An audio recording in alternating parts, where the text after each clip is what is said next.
up, everybody? Happy Tuesday night, and welcome to the 19th hole. We are back for our second season. Connor, stop laughing. You're throwing me off. Back, baby, and you're already boys are back. Intro. Already, I know. I'm out of practice. I haven't been on a show since Friday. So we're back for right. Yeah. I do it better in Mexico anyway. So we're back for our second season. Really stoked to be back for our second season and giving you drinking and golf DFS that just kind of go hand in hand. We're doing it a little bit different this season. We're going to same DFS advice. We're going to hand it to you a little bit differently, way we think is going to be a little bit better. And we're going to be mixing a cocktail every week, generally made by yours truly, my co-host and good friend of a very long time, Conor Coughlin. And I'm also excited to announce that Mr. Bo McBrayer, Mr. Bo McBigtime, will be joining us on a full-time basis for this season of the 19th hole. Golf claps. All right, gentlemen, how are we doing tonight? Doing well. Yeah. Fantastic. Surviving. I'm glad to learn of my promotion to full-time on the show itself. That's great. Thank you, everybody. Hey, I thought you knew. Well, we're gonna get you a trophy, man. Yeah, my carrier pigeon must have stopped by at a bar or something. I was out with him last night. I'm sure you were. Well, I think we can all agree we're excited that the golf season is ramping back up. That means spring's on the way. Spring means drinking. Well, I guess winter means drinking too, but whatever. So we're going to get to it. We're going to get to our cocktail tonight. But first, I would like to bring up our new addition, the Bar Cam, where we have Mr. Brad Palmer joining us tonight. Brad, how are you, buddy? Doing well, fellas. Thanks for having me. So from what I hear, you're one of Connor's few friends. So yes. Thanks for doing this. It's fantastic. So Brad is a charitable work I do. I love it. Little Boys and Girls Club action. Perfect.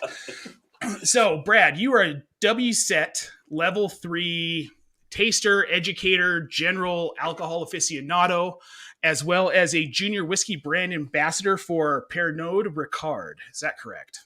Pretty close. Okay. So yeah, and again, just bourbon nerd, whiskey nerd all around. Yeah, just, man, anything spirits is what I geek out about. One of us. Dude, did we miss the Frisbee golf joke? I think we did. Yeah. Sorry. I'm new here. I shouldn't be making jokes. I apologize. No, you're fine. The more the merrier. Let's laugh. Let's have fun. Let's make a drink. What are we making tonight, Brad? Well, we're going to start. I figured kick off your guys' second season. Again, thanks for having me. My favorite go-to cocktail is an old-fashioned. So we're going to make one tonight, and we're putting a little different tweak on this classic cocktail, but it's one that has become my absolute favorite cocktail to drink. Just to speed things along, I already have it pre-bashed, and we're just going to stir it up and mix it over ice. But the ingredients are super, super simple. Just remember 2, 2, 2.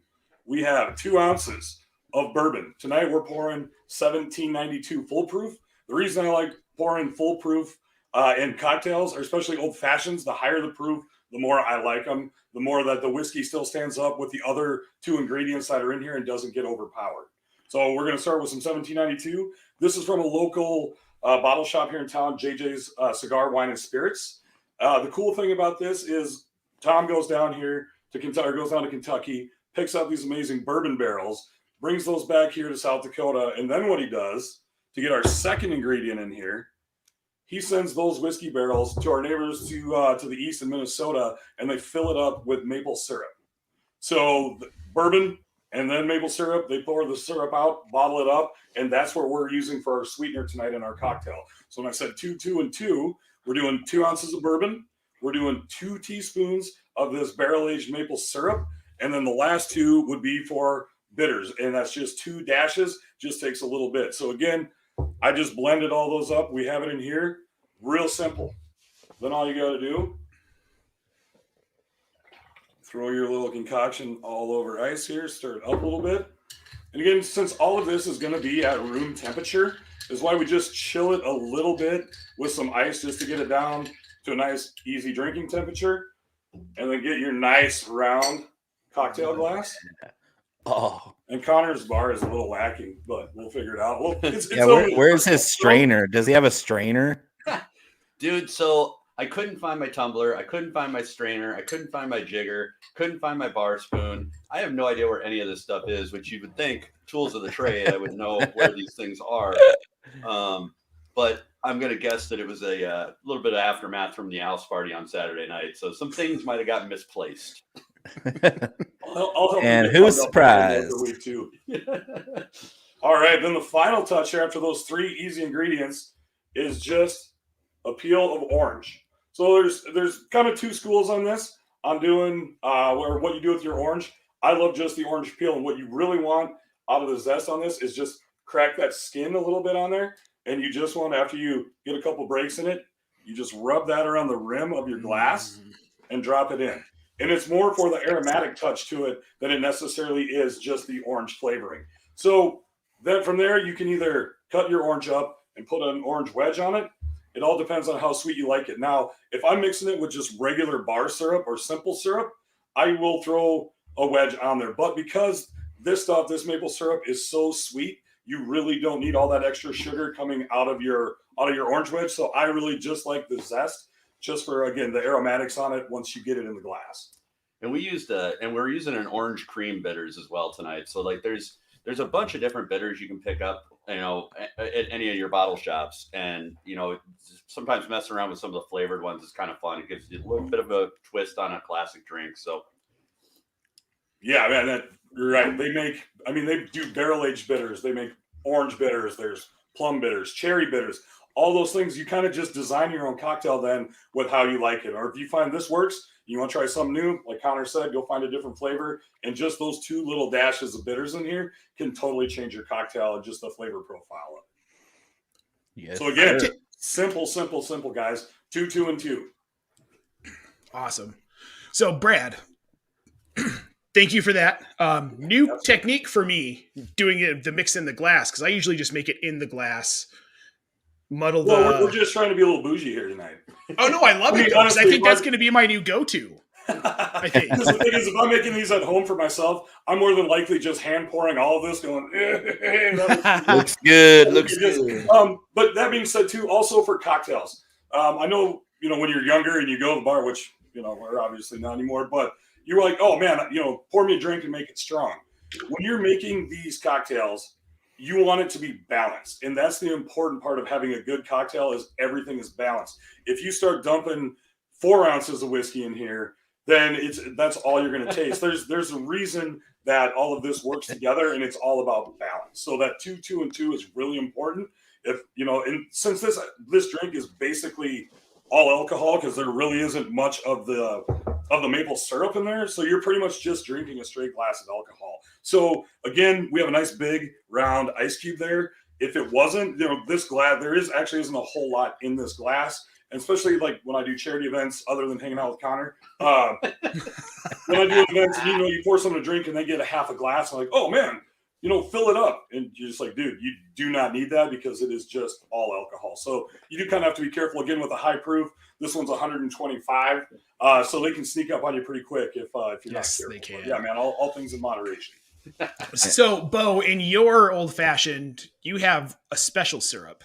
Yes. Yeah, I actually have the same whiskey. It's a Barrel Select from West Virginia, is what I have in my collection. So I poured the same 1792 full proof Barrel Select from just a different barrel selection. I used Angostura bitters, which is more very, very famous bitters. My simple syrup, I make it myself because I'm a stickler and I don't really like to buy too much prepackaged stuff. And I don't have amazing maple syrup from the Great White North, don't you know? So I basically make a really simple syrup. It's basically water and sugar. You bring it to a boil, you let it cool, but then I throw in some winter spices like cinnamon, clove, and I throw it into my Traeger for about an hour on the smoke setting. And it doesn't impart a ton, but because it's syrup and it has viscosity, it does grab onto a lot of that smoke essence to it. And that also saves me from having to put a glass dome over an old fashioned and making a spectacle of a smoked old fashioned, which you should do at least once if you go to a bourbon bar. but feel bad for the bartenders in that case because they're probably doing them all night long because it's really bougie, you know. You always like to make a spectacle, though. I'm surprised that you want to bypass the show. Well, the show actually comes because I do mix mine in a tumbler with a strainer and a jigger, but my method isn't 222, it's 420, you know, because that's how I roll. So I do go 4 ounces of bourbon, and I do a combination of 20 dashes of either syrup and bitters. So it could be 13.7.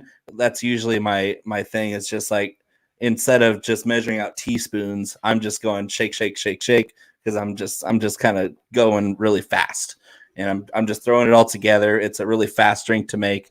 420 is just fun to say too, but I usually like 7 dashes of bitters, so 13 dashes of my homemade syrup is also perfect. It's just stir it together, pour it. I actually do 20 stirs of the ice too, and I time it out. So it's more about the time, as he said, than the number of cycles you stir with the spoon. But 20 seconds on the stir. It's a fun way to, when you have people over, to say, oh yeah, we'll get the 420 method here on this here old fashioned. And I'm typically a rye guy with old fashions, but for tonight I heard the 1792 was on the agenda, so I was like, hey, if I got the bottle, might as well join them. For sure. Yeah, and 1792, really, for our kickoff, 1792 is hands down one of my favorite bourbons to drink. So good. So it's a good one. Really excited to have like a locally sourced situation like this too. Just have a little more limited edition type of vibe for the night. And and I do the same. I do the same citrus express of the oils on the outside of the essence, the zest. But I use a Meyer lemon. I just prefer lemon to orange for an old fashioned. It's got a little bit more of a bite to it. Oranges around here are great, but they're also too sweet for me because I'm adding so much syrup. I like a sweet, robust, sweet and sour blend, and the oranges just kind of take it over the top sweetness for me. So I use a Meyer lemon, which are also kind of sweet. But I have a lifetime supply of Luxardo cherries in my house, so I basically skewer one. I go one cherry, I squeeze and express, then I skewer the rest of the lemon peel, and then throw another cherry on there. So I got a 1-1-1-2-1. So whatever Connor wouldn't let me in his house with the Luxardo cherries, so I had to leave those out. But I'm also a big fan of that sweet nectar that's in the juice in the jar so with the cherries. I will also add I will just pour a little bit of that out, and that kind of dark cherry flavor with the syrup goes really well. God, it's so good. Keep the cherries out of my cocktail. And honestly, if you're really in a hurry and you just want to throw some foolproof in a glass and just dump a little bit of that syrup, stir it up a little bit, throw a little cherry in, that's delicious too for just a quick cocktail if you're on the run. Ooh, that sounds fantastic. I'm already liking the new segment better than the old one. Oh yeah, so this is much better. Cocktails is way more fun.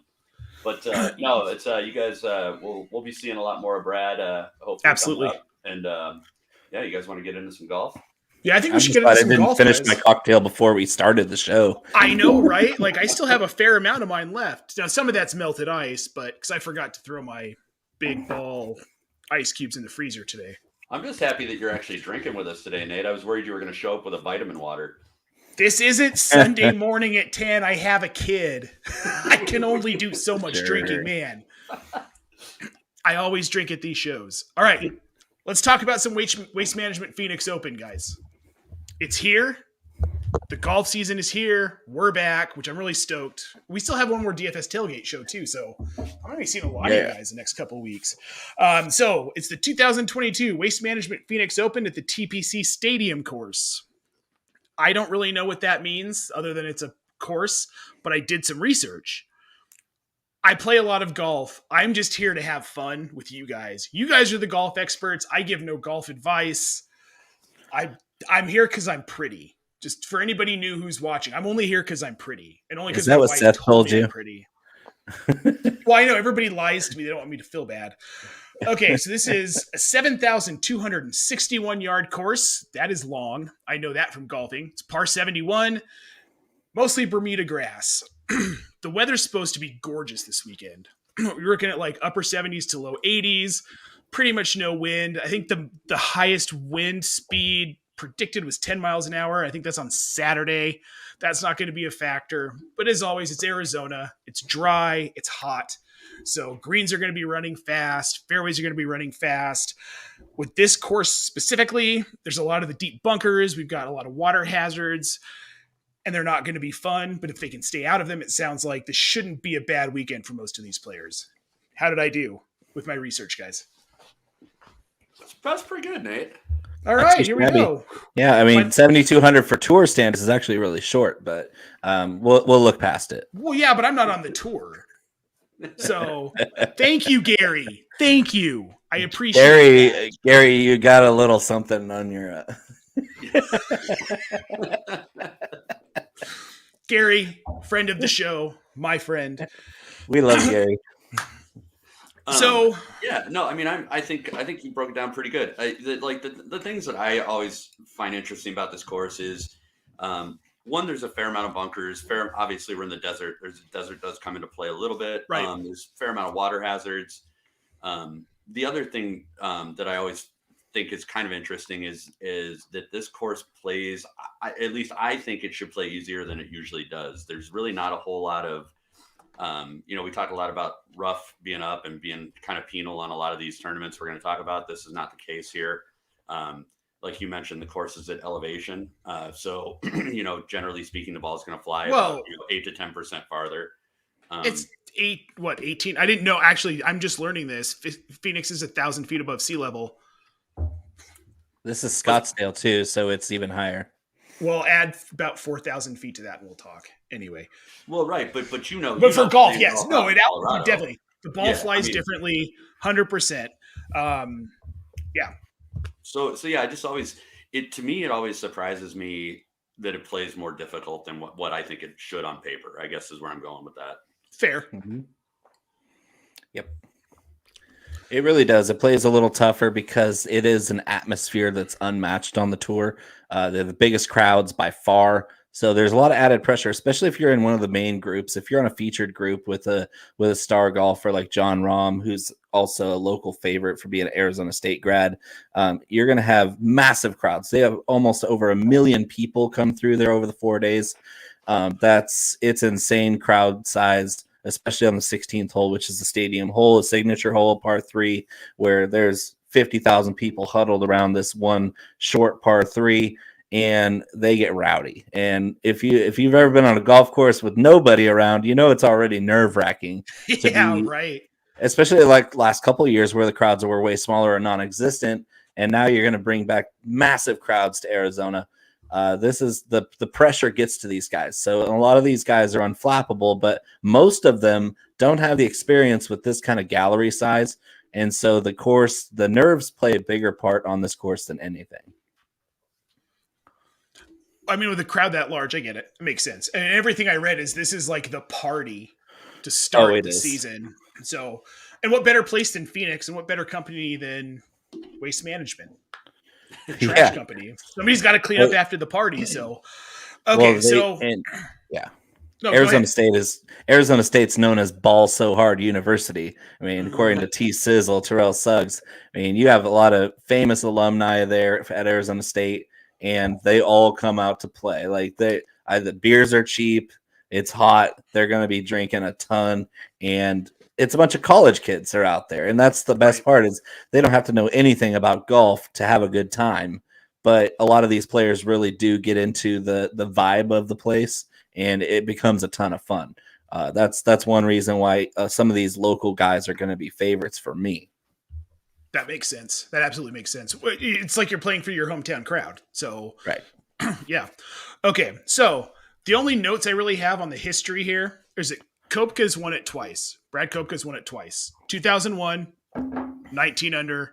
And in 2015, Hideki Matsuyama's won it back-to-back, 2016, 2017. Outside of that, it's kind of different every year. It's up in the air. This seems like a kind of a volatile tournament. Almost like anybody has a chance to win it.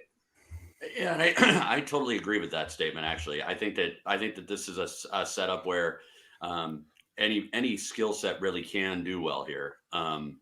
I think typically speaking, with the exception of maybe a few results, generally it's going to be one of the big dogs that takes this thing down. So, I try every year when I play this on DFS, I just really try my best to like not talk myself out of playing the good guys. Cause like I said, history really will tell you that one of the top 5 price guys probably wins this. Mm-hmm. Yeah, it's kind of obvious that with this field is great. Like there's so many great players in the field this week, but you know that you're gonna have to spend up to get a better shot of capturing it. And really, with DFS golf, the objective is usually to get all 6 guys to make the cut. And that's gonna be the challenge. Is you can have the winner or even 2 top 10 guys and still not even cash.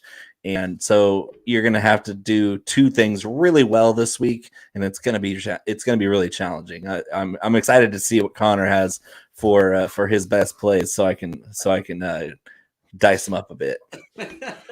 Well, I love to see Conor get diced up because it's not going to be me because I have no picks. So let's get to the picks.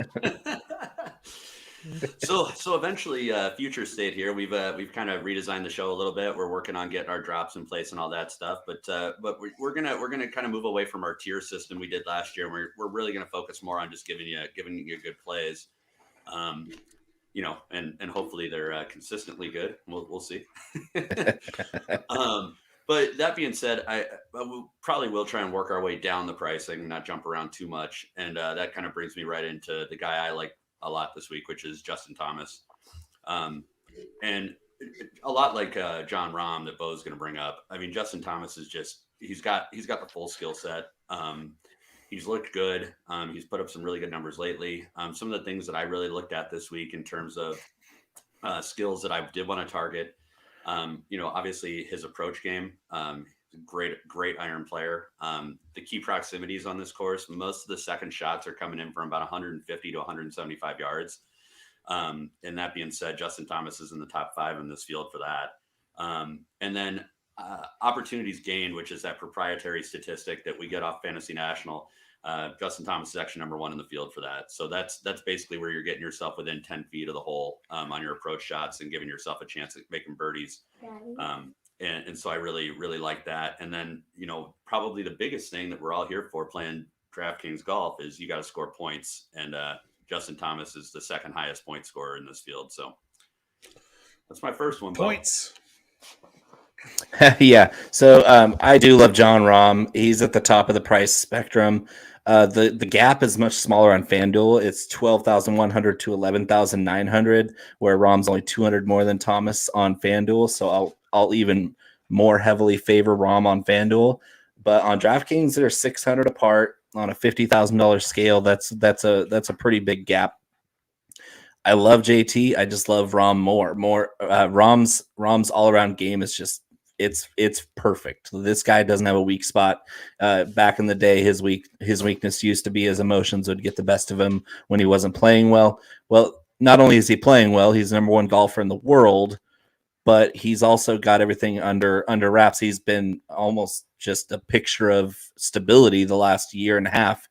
And I can't find any reason not to play an Arizona State grad in this tournament, even though he hasn't played that great here. He hasn't won here before.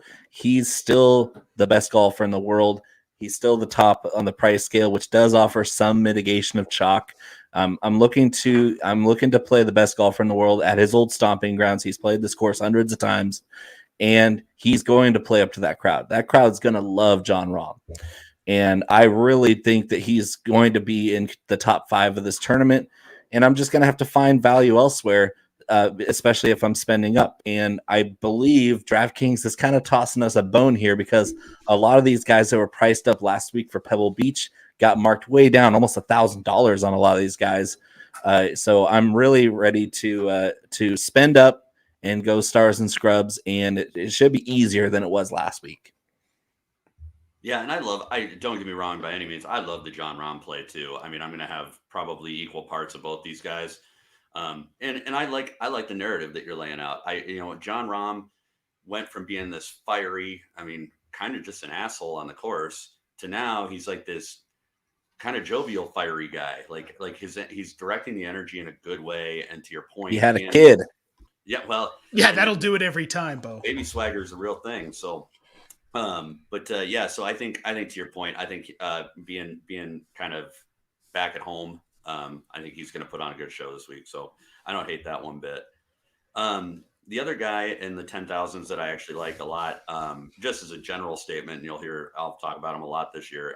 Viktor Hovland I just like everything I'm seeing out of him. At 10-2, I don't think that's a bad jumping off point if you do want to fade the top end, like the very top end. And Victor's trending in the right direction. Like I said, great approach game. He's second in this field behind Justin Thomas for opportunities gained. So he's knocking the ball close. He's cleaned up a lot of the issues he had last season with his around the green game. He's really spent a lot of time focusing on getting better at chipping and sand play and all that. The thing with him is he's just you kind of hope he puts it all together for the week. And, a lot of people would compare him to Rory McIlroy, and I'm one of them, where I see a lot of similarities in the game. And obviously I'm a big Rory guy.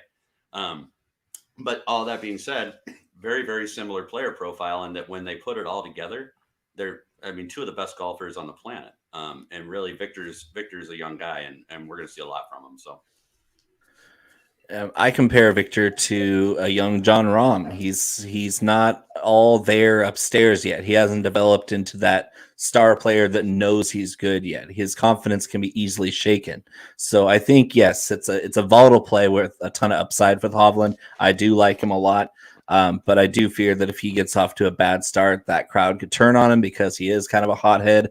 I'm going to go towards one of my favorite guys, a guy you're going to hear me talk about all season long, Patrick Cantlay. The guy is an absolute surgeon on the golf course.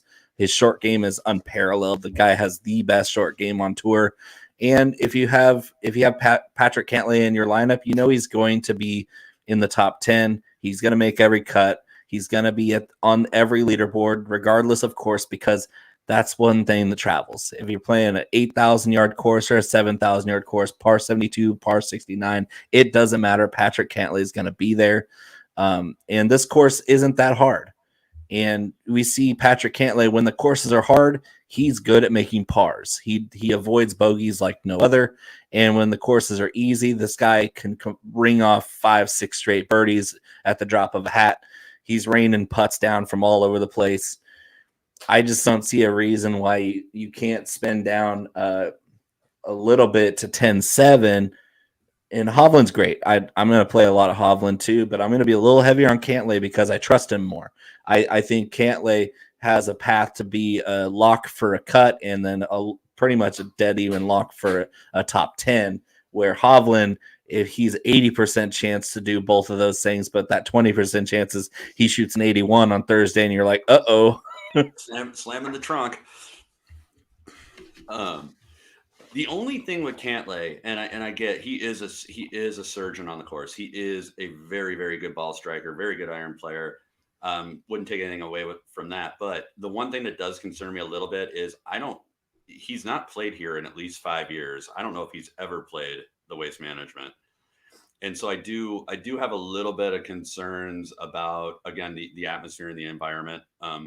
First timer. I don't think he's going to screw you, but I just don't know. I'd like to see somebody who's experienced this before, personally.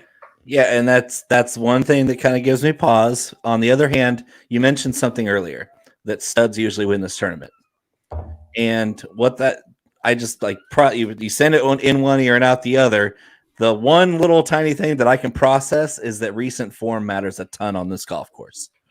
And if you have hot golfers that come in here, it doesn't matter if they've seen the golf course. This course isn't going to penalize them for being not quite as hot. They're going to just be, okay, are you playing well or you're not playing well? If you're not playing well, you got no shot. If you're playing well, you got a shot. And Cantlay on Sunday, if he's looking up at one guy or looking down at a couple guys on the leaderboard, he's going to put it away. I just love his makeup. His recent form is as spectacular as it gets. Give me the guy that's red hot, just like Rahm, just like Justin Thomas. I mean, look at these guys at the top. They're at the top for a reason. You're going to want to spend up on these golfers, get heavy at the very top with all of the guys we're mentioning, and then pick and choose where you get your values. That's going to be really important as we go down this list and drop down in price. Is all you're doing is lowering your level of confidence that they're going to be able to win this tournament or make you money. So who are some of those guys for you? Like, so we're talking like the 10,000 and above guys, or what you guys are both saying is that these are the guys who are going to win this tournament. They're the guys who are going to be in the top 10. They're the guys who are going to be making the cut because this is the way this tournament goes. Okay. So who are the guys you're filling in with underneath John Rahm and Cantlay and Thomas and Hovland? Who are the guys that you're peppering in underneath so you can afford these guys? See, and here's kind of the thing I'm running into as I've been doing the research is a lot of the plays that you would have perceived to be less chalky or a little off the beaten path. Everybody's hip to. I mean, like I was really high on Aaron Wise. I still am. I'm going to play him, but he's right now projected to be at least 15 to 20% owned in big tournaments. Yikes. And Webb Simpson is another one. Like I thought at his price with the people above him and everything that he was probably going to be kind of the forgotten guy here. And he's got a really great skill set for what this course is going to ask for. But even he's coming in at 15% owned. So I think this week really it's probably more about slamming in the perceived chalk and finding, maybe one good pivot play somewhere down below. And for me, I actually like the idea of playing Gary Woodland or Brooks Koepka this week. They're sub 10% owned, both of them. Woodland, especially at $7,300. It's a guy that typically does play well on this course. So I have a fair amount of confidence in him. And like I said, he's projected to be about 8%. So that might be one that's maybe going to be a little more off the beaten path and a great price on what could be high upside. Yeah, I'd rather play Woodland than Koepka. Koepka's recent form leaves a lot to be desired, even though he plays this course well.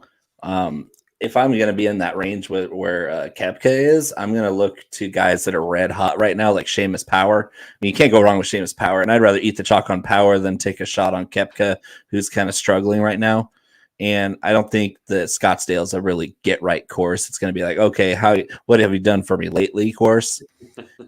Give me the Irishman with the great ass name, Seamus Power. I mean, come on. Seamus is such a great name.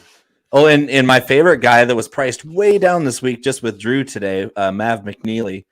He was going to be in all of my lineups, but he got marked down to golfer too. With a name like Mav, how could he not be? Well, Maverick McNeely was marked down almost $1,500 from last week, he put forth a great effort. So he was going to be super chalky, but I was going to be able to wedge him in with a bunch of flyers and John Rahm and call it a day. I mean, lock in the guys that are just playing out of their minds right now. If I'm going down to that Woodland area, I love him, but I also love Russell Knox, and there's so many guys clustered in there that they're just cheaper this week than they have been recently, and so you can find value between 7 and 7,500 on DraftKings. Luke List is another one that's playing great. Max Homa. And then Siwoo Kim is a guy that I'm gonna be throwing darts on because the guy's just solid. I like guys with ice water in their veins that always seem to be on the leaderboard. When you just I'm pulling up my ESPN app to see what the standings look like. Siwoo Kim is there. I'm a sucker for Siwoo too, and I don't know if it's because I like to watch his social media or what, but the guy, he's just so damn funny, and you want to root for that guy. The one that I'm considering it a dart throw at this point, but I'm pretty interested in this week is Ricky Fowler. Ooh. And he has been abysmal for the last 18 months or so, but the last couple 3.5 years, he's been terrible. Yeah, that's probably more accurate. But I will say this, watching him play the last few tournaments, I think he's finding it again. He does very well at this course. He's a guy that does vibe and feed off the crowd. I think the energy is going to create energy in him. And really, like I said, he really is starting to find that iron game a little bit. And like we all kind of have said, this course tends to play a little more difficult than what you think it should. And that being said, he's not going to have to throw up like a 25 under. And Ricky usually can hold his own if you're kind of in the low double digit scoring. So and really honestly, right now he's coming in at 7%, which is probably where he should be given his trend. But I don't. Yeah, he's still a talented golfer. And I don't hate Ricky Fowler. He's going to be in my player pool most likely, just because he loves playing at Scottsdale. He's the kind of guy that feeds off the crowd. He's not going to be just shaken from everybody being noisy. He loves that stuff. Right. I'm going to be flying with a lot of Arizona State grads. I mean, this is a party. Arizona State Sun Devils are going to be in attendance by the thousands, by the tens of thousands. You're going to have students of ASU. They're going to be rooting for John Rahm. They're going to be rooting for Matt Jones, Ches Reavie, Pat Perez even. I mean, Pat Perez is absolutely worthless to everybody in DFS golf except for on the West Coast swing, and this is his tournament. Pat Perez shows up for the Waste Management Open every year, and it's because he's a crowd favorite. He's the old head, the original Sun Devil. Him and Phil Mickelson could never have to buy a drink in Scottsdale ever, because they're just the old Sun Devil golfers that started this whole trend to get those big names to go to Arizona State and play golf on scholarship. No, I love that too. How about Russell Henley? What do you think about that? And more specifically, what do you think about Russell Henley being projected to be like well into the high 20s, low 30% owned? It doesn't surprise me. The dude's really solid. He's been so consistent, and he's priced so far down. So the chalk doesn't surprise me. What it means is that instead of setting my cap, where I usually set my player pool cap at 40% ownership, where I don't really have anybody over 40% owned out of my 20 or so lineups, he's going to be around that 25, 30% mark. I'm not going to try to be overexposed to a guy like that, because he's going to be fine. But if he goes down, you're going to go down with everybody else. And it's a principle in golf where you want to get a lot of guys that are under 10% owned, so that you can have that leverage. PGA Golf DFS is all about leverage. So you're going to want 4 of your 6 guys to be under 10% owned, and the other 2 guys, it really doesn't matter. You want your solid guys that where it doesn't matter how many people have him, you just know he's going to be a lock. You lock a couple guys and then throw a 40% cap on or throw a 30% cap on everybody else. And that's the ticket to winning at DFS. It's a shotgun method, but at least it's a nice tight buckshot. Yeah, a little more concentrated. So interestingly, Josh Culp from Yahoo has Henley ranked 13th in this field for this tournament. It's no surprise. He's a great golfer. He is a really good golfer, and for me, he actually rated out. I think he was my number 1 in my mixed condition model. I'm sorry, Josh Culp from NBC Sports Edge. So Henley came out number 1 in my rankings, and I ran it for the last 36 rounds. So I tried to eliminate some of the bias on it. I will say that the thing with Russell Henley that is slightly concerning to me, just looking at the actual stats, is he's done a lot of it with his putter over the last 4 or 5 tournaments. I mean, he's got almost 4 strokes gained in 3 of those 5 tournaments. He spiked all the way up to 6 strokes gained on putting. And if we know anything about putting, it doesn't matter how damn good you are at putting. Like those stats aren't sustainable. The saving grace for Russell Henley, though, on the double-edged sword here, is that he's a great approach player. Great opportunity gain player. Like, he does a lot of those things that we look at. And so I think I'm going to have a really hard time fading him, but he's definitely a more volatile pick in that price range. Yeah, I mean, 8,200 is about 1,000 less than he should be, and that's why you're picking up so much chalk. Is Russell Henley, with all of his numbers, his recent form, I would put him in that $9,000 to $9,500 range, but he's coming at 8,200 on DraftKings. It's way too cheap. So he's going to be useful when you're building out a lineup. And even on FanDuel, he's 9,900, which is down probably 20th highest salary. That's just too low.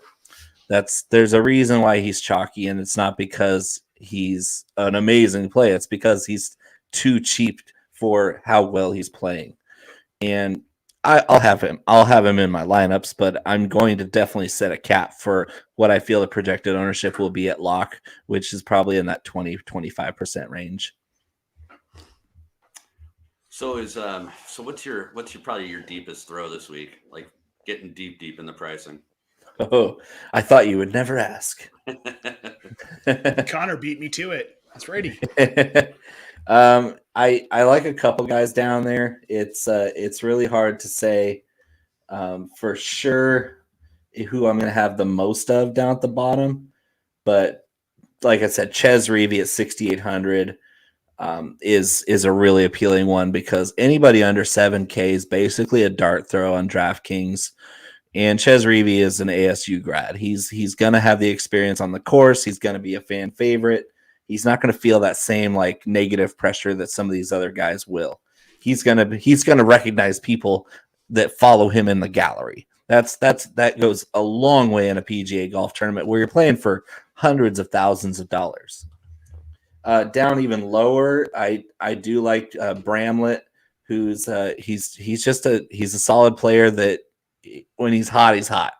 And the guy tore up the Corn Ferry Tour, and we haven't heard of much of him. He popped up at the American Express for a while.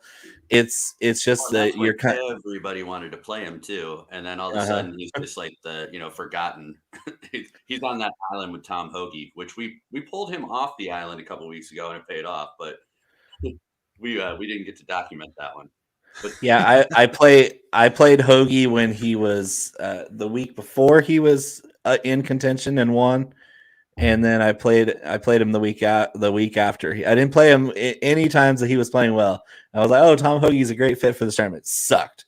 Next week I didn't play him because he sucked and he won. And then he comes out and does it again. He doesn't win, but like he was in the top 5 again. And you're like, oh, great. Thanks for sucking the week before when I wanted you to win.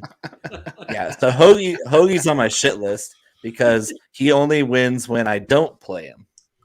Dude, I feel bad. I feel bad because I think if you go back and run back our shows from last year, I think Tom Hoagie probably gets the most hate of any golfer as far as our show is concerned. That tracks. It feels familiar to me. I don't hate him. I just wish he played well when I played him because I played him a lot too. He just never plays well when I play him, and I'm just bitter about it. Kevin Chappell, Fresno State grad, he's showing up really well on with his short game. This guy is an amazing putter and scrambler, bogey avoidance. Kevin Chappell's going to be there. He's down at 6,100. That is so cheap for a guy of his caliber, especially West Coast guys. West Coast guys on this swing of the PGA Tour, I mean, they might fade away when they go to Florida next month. But right now, I'm enjoying all this West Coast golf because I know who went to West Coast schools. I'm familiar with a lot of these courses. And I'm just like, all right, I just need to bankroll all this West Coast swing money because once it goes to Sawgrass and the Players and all the Florida swing guys, that's when I'm going to really have to rely on the people that I trust on the East Coast to help me out with that. But trust people on the East Coast? Well, there's golf people I trust on the East Coast. Okay. Not just in general.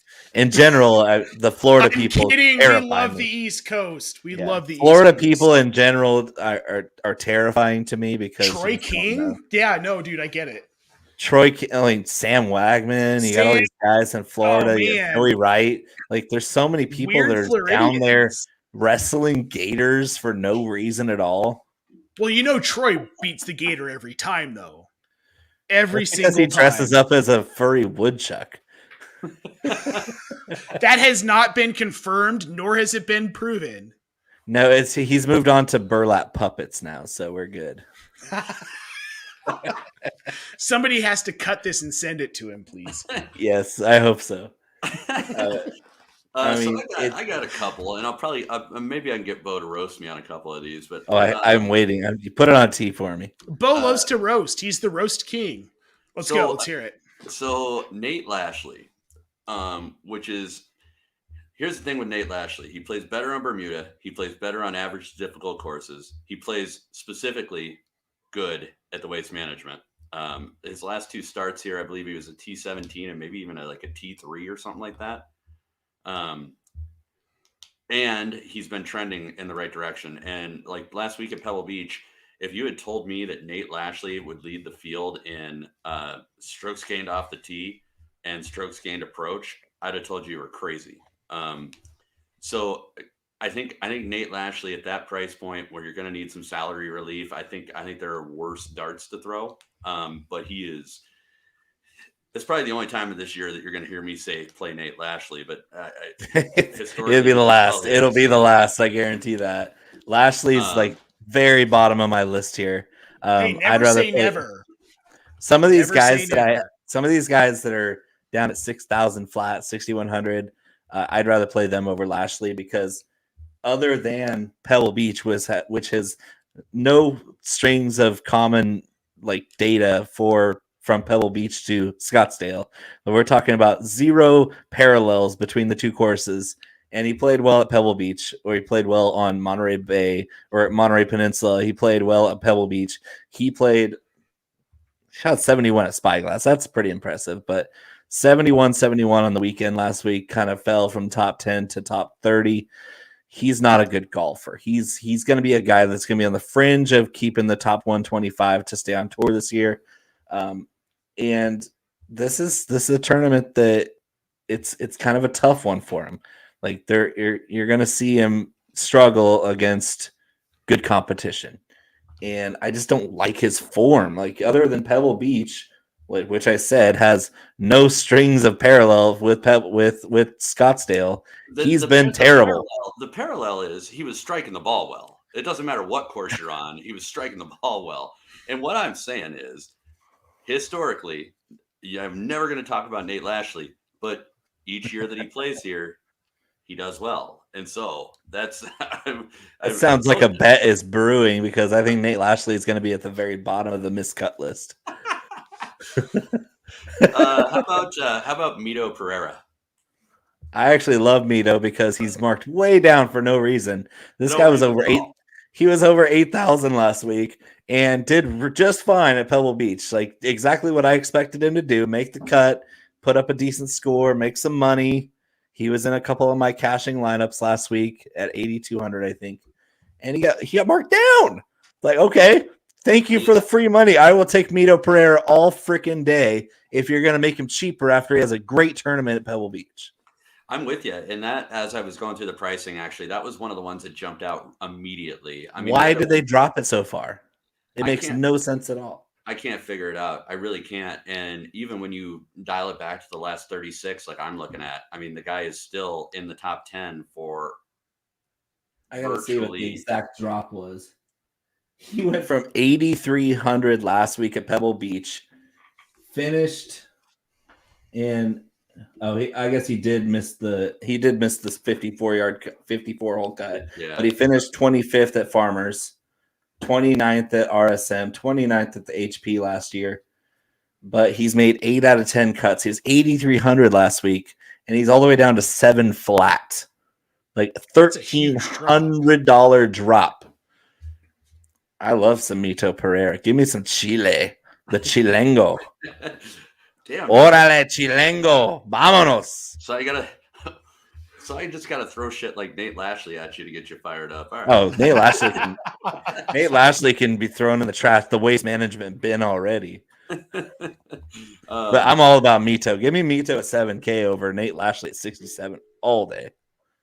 Yeah, no, I 100%. And if we're being serious, Nate Lashley is my dart throw guy. I think Mito is actually a good play. So, yeah, outside of that, man, I think it's pretty treacherous sledding down here at the bottom. Like, there's not a whole lot I want to mess with. And you got to be pretty wild to go under 7K. Yeah, you really do. Yeah, so I'm looking at Matt Jones, ASU grad at 7K flat as well. But other than that, it's like you don't need to, unless you're going 2 guys over 10K, you don't need to go down those depths usually. No, and really right in the middle section, especially at like 8,500 down to like even I would say all the way down to 7 flat. I mean, there's a lot of quality players in there. I mean, you've got Max Homa, you got Adam Scott, Pat Perez, Keith Mitchell, Putnam's in there, and he's been playing well. Gary Woodland's in there. Yep. So, I mean, there's all kinds of players right in that middle section. And to your point, Bo, I don't think there's a whole lot of value in messing with sub 7 this week. No, usually there isn't either. Unless Davis Riley's playing, then I'm in. Jesus. It's my new Will. Connor's just out here like trying to start wars. Davis Riley, mark my words, that's my new Will Zalatoris. Hey, I played plenty of Davis Riley, and he's been fine. Grayson Sig.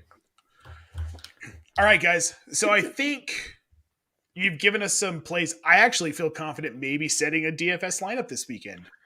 That's something. Yeah. I just wanted to point out, you guys are on par with a lot of the other people in the industry right now, but you have pivoted in ways that I think are beneficial to anyone who's watching our show. This is good advice that we're giving out. And this is just the first week. We have an entire golf season up until, we're going until August. It's gonna get brutal. It's gonna get weird, guys. We're gonna have to tune in. We're gonna put together a pay-per-view of me and Bo physically fighting one day. Probably man, I'm so far out of your weight class that ain't gonna be funny. Well, hopefully we're gonna get to play a round of golf together in Canton sometime in August. Same result. Oh no, I'll beat both of you, so it's fine. What? Actual golf. No, I won't. I haven't played in almost 5 years. Good to kick the dust off with you boys. I know we did our football thing, but get back in the saddle with golf. And thanks to Brad Palmer for coming out. We'll see if we can't get Brad on a couple more times. Absolutely. I think I've already submitted the petition to replace Connor with Brad. Could you send it over to me? I'll sign it. It's good. Approved. Yeah, rubber stamp. And with that said, it's been a lot of fun doing the show with you guys. And I'm out.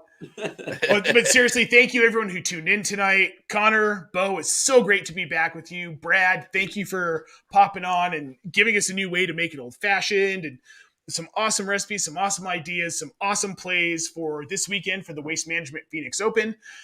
We will be back in 2 weeks. And thank you for tuning in. And for Connor and for Bo, have a great night.